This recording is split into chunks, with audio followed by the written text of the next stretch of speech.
Have you ever felt that wave of anxiety just wash over you? That sudden tightness in your chest, the what-ifs playing on a loop in your head. It can be so overwhelming. So we're going to look at a way to find peace right in the middle of it, a real heart-level guide. You know that feeling, right? 1 minute you're fine. The next, your thoughts are just spiraling. And you're not even sure what kicked it off. It honestly feels like it comes out of nowhere and just completely takes over. But here's the thing. It might feel random, but it's usually not. It's actually a pattern. And that doesn't mean you're broken. Not at all. It just means you're human. Your heart is doing what it's designed to do. It's reaching for something, anything, to feel safe. And that pattern usually looks something like this. First, your mind starts running a million different what-if scenarios. Then, your feelings jump in and start shouting, "Danger! Danger!" And then finally, your will, the part of you that makes choices, just grabs for control, for comfort, for any escape hatch it can find. But the good news is, we can actually interrupt this cycle. There's a really simple, practical tool we can use to slow it all down and bring our hearts back to a place of rest in God's care. It's an acronym, PRAY. So let's walk through it together. All right, first up is P, and it stands for pause. This is all about hitting the brakes on that spiral before it gets going too fast. And pausing doesn't mean pretending you're okay. It's the total opposite, actually. It's choosing to notice what's really happening inside of you. Maybe you feel that intense need for control, that craving for certainty right now. Or maybe you just freeze up. You start procrastinating because the thing ahead feels way too big. So this is where you can ask yourself a few gentle questions, like, what feels so incredibly urgent in this moment? What am I trying so hard to control or predict? Or, hey, am I just avoiding this because I feel completely overwhelmed? Just noticing that is a huge first step. And this whole act of pausing, it's really anchored in trust. I mean, look at this. The psalmist doesn't say, "I'm never afraid." He says, "When I am afraid," he acknowledges the feeling, "I put my trust in you." It's an active choice, right in the middle of the fear.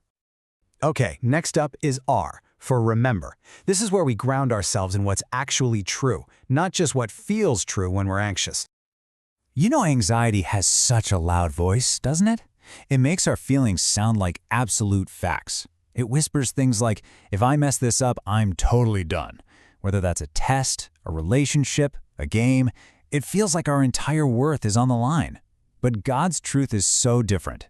It says that in Christ, your identity is something you receive, not something you have to earn. And this is just so comforting, because we will fail. Our hearts will feel weak. That's a guarantee. But our real strength, it's not in our own performance. It's in God. He is our strength when we have absolutely none left. So this leads us to ask, okay, what am I believing I have to prove today? Where am I acting like my worth is totally on the line? And then this one, what would it look like to just be steady? Not because I'm steady, but because God is. All right, the third step is A for accusation. And this is where we're going to get really specific. You see, anxiety isn't just this vague cloud of dread. It usually has a very specific message attached to it, a threat, a story it's telling you. And buried underneath that story, there's an accusation. And just naming that accusation, it's so powerful. It pulls that lie right out of the shadows. Maybe this is the one you hear, that nagging, perfectionist voice that ties your entire identity to how well you perform. One mistake, one bad grade, one missed shot, and it just screams failure. Or maybe it's this one. This one's rooted in the fear of what other people think. That fear of being seen, of being noticed, because you're absolutely convinced it's going to end in humiliation. If we don't name these things, they end up steering our lives. But here's the truth. That spirit of fear, that's not from God. He gives us something totally different, a spirit of power to actually act, of love for Him and for others, and of self-control, or you could say a sound mind, to see things the way they really are. That's the truth we use to talk back to the accusation. And that brings us to the final and most active step of all. Why? For yield. This is the pivot point. This is where your will makes a conscious choice to stop taking orders from fear.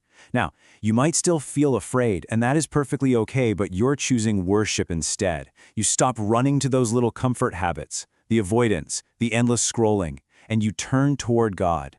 And this verse, man, it just captures the heart of it all. It's an invitation to take all of it, every single worry, every fear, and just hand it over to God. And why can we do that? Because He cares for you. It's a huge act of trust in His care. So, what does this actually look like? You can ask yourself, what's my go-to comfort move when I get anxious? Do I grab my phone? Do I avoid that tough conversation? And then ask, what would trusting God look like in one small, concrete step right now? So what we're really doing here is building a whole new pattern, a new reflex. Instead of that old cycle of running scenarios, feeling danger, and grabbing for control, we're learning a new rhythm. We start with truth, which builds trust, which then empowers us to take just one faithful step. And please remember this PRAY framework. It is not a magic trick to make anxiety just vanish instantly. It's a way to turn your heart back to God right in the middle of a shaky moment. It's about practicing real faith when you feel anything but faithful. So forget about trying to fix everything all at once. Just ask yourself this: what is the one next right thing I can do to trust God right now, even if my feelings haven't caught up yet? That single, small step, that's where peace really begins.